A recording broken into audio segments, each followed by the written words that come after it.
Welcome to ocean coding. तो Python में आज का हमारा टॉपिक है डिक्शनरी। तो चलिए सबसे पहले यह जानते हैं कि डिक्शनरी होता क्या है। तो dictionary is a data structure in which we represent a group of object as key value pair. मतलब कि डिक्शनरी एक डेटा स्ट्रक्चर होता है जिसमें हम लोग ग्रुप ऑफ ऑब्जेक्ट को रिप्रेजेंट करते हैं एज ए की वैल्यू, मतलब कि की वैल्यू के द्वारा। डिक्शनरी बनाने का सिंटेक्स क्या होता है? तो डिक्शनरी बनाने का सिंटेक्स होता है, सबसे पहले डिक्शनरी नेम लिखते हैं, फिर इक्वल टू लिखते हैं, फिर कर्ली ब्रेसेस लिखते हैं। कर्ली ब्रेसेस के अंदर दो वैल्यू लिखते हैं, एक की वैल्यू होता है और एक एक्चुअल वैल्यू होता है। मतलब कि एक की होता है और एक वैल्यू होता है। इसमें कुछ नोट पॉइंट लिखा गया है। Indexing and slicing not work. इसमें indexing and slicing not work, मतलब कि वो काम नहीं करता है। Insertion order is preserved, मतलब कि जिस ऑर्डर में हम लोग डिक्शनरी को लिखेंगे उसी ऑर्डर में हम लोग का आउटपुट मिलेगा। म्यूटेबल इन नेचर, मतलब कि ये चेंजेबल होता है। म्यूटेबल का मतलब होता है चेंजेबल, मतलब कि इसको हम लोग चेंज कर सकते हैं। की वैल्यू मस्ट बी यूनिक। की वैल्यू सबका अलग अलग होता है, ये मस्ट भी यूनिक होना चाहिए। Duplicate values are allowed. इसमें डुप्लीकेट वैल्यू अलाउ होता है। डुप्लीकेट वैल्यू का मतलब होता है कि एक ही डिक्शनरी में एक ही वैल्यू को बार बार लिखना। एक की inside the square bracket is used assessing the dictionary items. Dictionary में हम लोग स्क्वायर ब्रैकेट का यूज करते हैं किसी भी वैल्यू को एसेसिंग करने के लिए, मतलब प्राप्त करने के लिए। Items in dictionary are enclosed the curly braces and separated by comma. Dictionary में हम लोग आइटम को कर्ली ब्रेसेस के अंदर लिखते हैं और कोमा के द्वारा सेपरेट करते हैं। इसमें कुछ ऑपरेशंस होते हैं, जैसे कि pop operation, get, clear, value, items. तो चलिए ये सब ऑपरेशंस को हम लोग देखते हैं। तो उसके लिए अपना VS कोड ओपन कर चुके हैं। तो सबसे पहले इसमें हम एक डिक्शनरी बनाएंगे। तो डिक्शनरी का नाम हम लोग डिक्स रख लेते हैं। चलिए डिक्शनरी दो तरह से बनता है। एक तो ये हम लोग जो बनाए हैं, इसको चलिए प्रिंट करके देखते हैं कि डिक्शनरी बना है कि नहीं।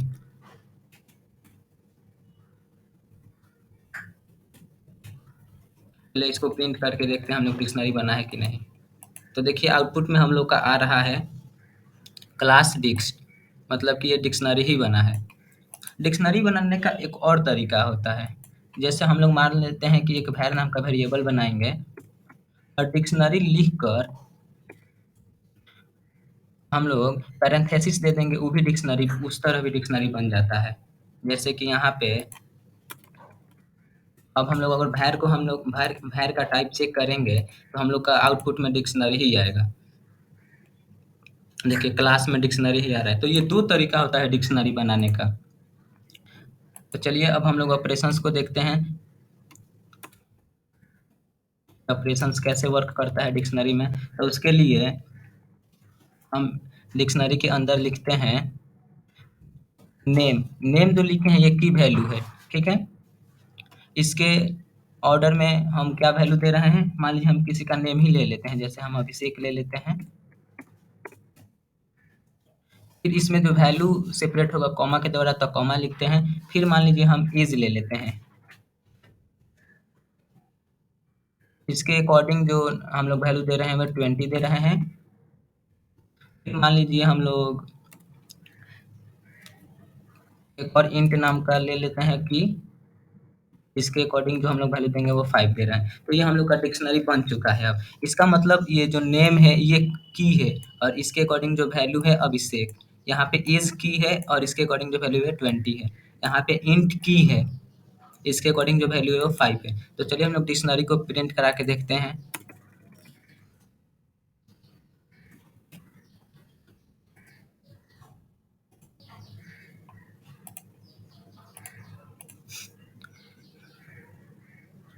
तो देखिए हम लोग का नेम आ गया, फिर नेम में अभिषेक आया है, एज में 20, इंट में 5। तो हम लोग का डिक्शनरी प्रिंट हो चुका है। जिस तरह हम लोग डिक्शनरी बनाए थे उस तरह प्रिंट हो गया है। अब हम बता दें कि अगर हम लोग दो की ले लेते हैं तो कौन सा की प्रिंट होगा। मान लीजिए कि यहाँ पे हम फिर से एक नेम नाम का और हम लोग की बना लेते हैं। इसके अकॉर्डिंग जो हम लोग नेम दे रहे हैं वो आयुष दे रहे हैं। तो अब हम लोग का कौन सा नेम प्रिंट होगा, देखिए हम लोग प्रिंट करके देखते हैं। यहाँ पे देखिए नेम में आयुष प्रिंट हो रहा है और एज में 20। इसका हम सेम की का 2 वैल्यू देते हैं, तो जो लास्ट में असाइन करेंगे वो वाला वैल्यू हम लोग को आउटपुट में मिलेगा। जैसे यहाँ पे हम लोग नेम में अभिषेक पहले दिए थे और नेम में एक आयुष बाद में दिए थे, लेकिन हम लोग आउटपुट में आयुष आ रहा है। इसका मतलब जो बाद में हम असाइन करेंगे वही वैल्यू हम लोग का प्रिंट होके आएगा। तो ये था हम लोग का 2 की अगर सेम रहे तो कौन सा वैल्यू हम लोग को प्रिंट में मिलेगा। चलिए अब हम लोग देखते हैं कि अगर की वैल्यू सेम रहे तो कौन सा आउटपुट हम लोग को मिलेगा। जैसे इसी में हम लोग देखिए यहाँ पे नेम का 2 वैल्यू नेम 2 की है यहाँ पे, इसका वैल्यू अलग-अलग हम लोग दिए हैं। तो इसमें हम लोग चलिए अब प्रिंट करा के देखते हैं कि जो नेम है हम लोग का कौन सा वैल्यू मिल रहा है। तो देखिए आउटपुट में हम लोग को आयुष मिल रहा है, मतलब कि ये वाला हम लोग का काम कर रहा है। इसका मतलब ये होगा कि हम लोग अगर सेम की में 2 वैल्यू असाइन करेंगे तो लास्ट वाला ही वैल्यू हम लोग को मिलेगा। चलिए ये था हम लोग का अगर 2 की सेम हो तो कौन सा वैल्यू हम लोग को मिलेगा। चलिए अब देखते हैं हम लोग पॉप ऑपरेशन। पॉप का मतलब होता है डिलीट करना। तो मान लीजिए ये जो हम लोग डिक्शनरी बनाए हैं, इसमें से हम लोग चाहते हैं कि इज गायब हो जाए, इसमें से मतलब इज डिलीट हो जाए। तो उसके लिए हम लोग क्या लिखेंगे, उसके लिए हम लोग लिखेंगे डिक्स डॉट पॉप पॉप। इसके अंदर हम लोग जो डिलीट करना चाहते हैं उसका की वैल्यू लिखेंगे। तो हम लोग क्या डिलीट करना चाहते हैं, एज। तो यहाँ पे एज लिख देंगे। फिर हम लोग डिक्शनरी को प्रिंट करा देंगे अपने, प्रिंट डिक्स। तो अब हम लोग को जो आउटपुट मिलेगा जो डिक्शनरी, उसमें से एज हम लोग का डिलीट हो चुका होगा। तो देखिए हम लोग को जो आउटपुट में मिल रहा है उसमें से हम लोग का एज खत्म हो गया, मतलब गायब हो गया। तो नेम में अभिषेक मिल रहा है और इंट में हम लोग को 5 मिल रहा है, मतलब कि ये इतना वैल्यू हम लोग का डिलीट हो चुका है। तो ये होता है हम लोग का पॉप ऑपरेशन। चलिए अब हम लोग देखते हैं गेट ऑपरेशन क्या होता है। मतलब कि हम लोग की वैल्यू के द्वारा उसके अकॉर्डिंग कौन सा वैल्यू है उसको हम लोग कैसे मतलब फाइंड करेंगे। तो उसके लिए हम लोग को सबसे पहले लिखना होगा प्रिंट कि डिक्शनरी का नाम डॉट गेट, हम लोग कौन सा की का वैल्यू प्राप्त करना चाहते हैं। तो मान लीजिए कि हम चाहते हैं एज का वैल्यू प्राप्त करना, तो इसके अंदर में हम एज लिख देंगे। ये तो देखिए हम लोग का इसमें एज का वैल्यू 20 आ गया। तो ये था हम लोग का कि अगर हम लोग को की वैल्यू पता हो तो उसके अकॉर्डिंग कौन सा वैल्यू है वो प्राप्त करना है। जैसे एज की जगह हम चाहते हैं कि नहीं, हमको इंट में पता करना है कि इसके अकॉर्डिंग कौन सा वैल्यू डिक्शनरी में है। तो उसके लिए हम इंट लिख देंगे। देखिए वैल्यू 5 यानी कि इंट के अकॉर्डिंग 5 वैल्यू है। तो देखिए यहाँ पे डिक्शनरी में इंट के अकॉर्डिंग 5 वैल्यू दिया गया है। तो ये था हम लोग का गेट। अब हम चाहते हैं कि पूरा डिक्शनरी क्लियर हो जाए, पूरा खाली हो जाए, डिक्शनरी में कुछ नहीं बचे। तो उसके लिए हमको लिखना पड़ेगा डिक्स मतलब डिक्शनरी नेम डॉट क्लियर। फिर डिक्शनरी को प्रिंट करा देंगे। अब हम लोग का पूरा डिक्शनरी खाली हो जाएगा, डिक्शनरी में कुछ नहीं बचेगा।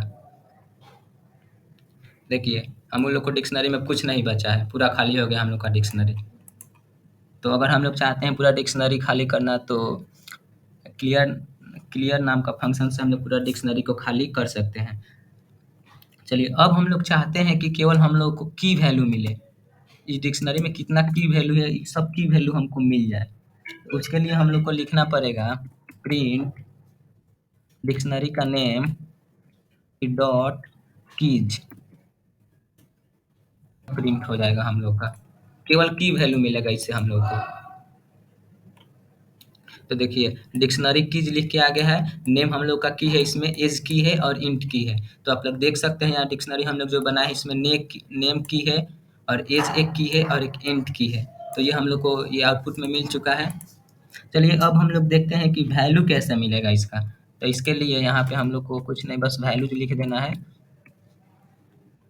अब जो हम लोग को आउटपुट मिलेगा उसमें डिक्शनरी में सबका वैल्यू मिलेगा, की नहीं मिलेगा, केवल वैल्यू मिलेगा। तो देखिए वैल्यूज करके आ गया, वैल्यूज में अभिषेक आया है, 20 आया है और 5 आया है। तो आप लोग डिक्शनरी में देख सकते हैं कि अभिषेक हम लोग का वैल्यू है, 20 वैल्यू है और एक 5 वैल्यू है। तो इस तरह से हम किसी भी डिक्शनरी का केवल की और वैल्यू हम लोग निकाल सकते हैं। तो चलिए अब हम लोग देखते हैं आइटम्स। डिक्शनरी में कितने आइटम्स है वो कैसे प्रिंट होता है, तो उसके लिए हम लोग सिर्फ वहाँ पे आइटम्स लिख देंगे। अब देखिए हम लोग आइटम्स में आ गया है कि नेम एक की है जिसका वैल्यू अभिषेक है, एज एक की है जिसका वैल्यू 20 है, इंट एक की है जिसका वैल्यू 5 है। मतलब कि डिक्शनरी में टोटल 3 आइटम्स है हम लोग के पास और सबका वैल्यू भी प्रिंट हो गया है। तो ये था हम लोग का की वैल्यू आइटम से सब हमको कैसे फाइंड करेंगे किसी भी डिक्शनरी का, वो था। चलिए अब हम चाहते हैं कि जो हम लोग का की वैल्यू आए वो सेपरेट करके आए, अलग अलग लाइन में आए सेपरेट करके। तो उसके लिए हम लोग को लिखना होगा, तो उसके लिए हम लोग को लिखना होगा फॉर लूप का यूज करना होगा। फॉर की comma values in Dix dot items.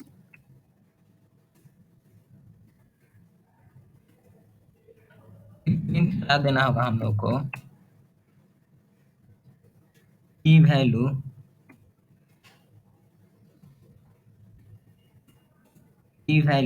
और उसको सेपरेट करना है हम लोगों को, और सेपरेट करना है हम लोग को उसको हाइफन के द्वारा। हम लोग सेपरेट में हाइफन देंगे। देखिए अब हम लोग का जो रिजल्ट आएगा वो अलग अलग लाइन में प्रिंट होगा। जैसे देखिए नेम हम लोग का अभिषेक, इस दोनों के बीच में हाइफन है, एज 20 हाइफन है, इंट 5 जिसमें हाइफन है, और देखिए तीनों अलग अलग लाइन में हम लोग का ये प्रिंट हुआ है। तो ये था हम लोग का कि हम लोग अलग अलग वैल्यू चाहते हैं, अलग अलग की का अलग अलग वैल्यू और अलग अलग लाइन में चाहते हैं।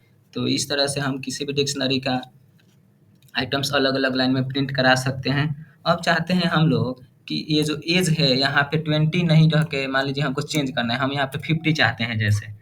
तो उसके लिए हम लिखेंगे डिक्स मतलब डिक्शनरी नेम, उसके अंदर लिखेंगे एज, हम लोग का एज ही चेंज करना चाहते हैं, इक्वल टू मान लीजिए हम चाहते हैं यहाँ पे हमको 50 मिले। अब हम क्या करेंगे, इसको प्रिंट करा देंगे। देखिए अब हम लोग का जो डिक्शनरी बनेगा उसमें एज 20 नहीं आपको 50 दिखेगा। तो देखिए नेम तो अभिषेक है, एज में देखिए यहाँ पे आपको 50 दिख रहा है, लेकिन हम लोग डिक्शनरी में लिखे क्या थे एज में 20, लेकिन आउटपुट में आ रहा है 50, मतलब कि ये चेंज हो गया। इंट में 5 तो इंट में 5 दिख रहा है। तो ये सब ऑपरेशन था डिक्शनरी में जो हम लोग देखे। तो वीडियो अच्छा लगा हो तो लाइक कीजिएगा और चैनल पे नए हैं तो सब्सक्राइब कीजिए।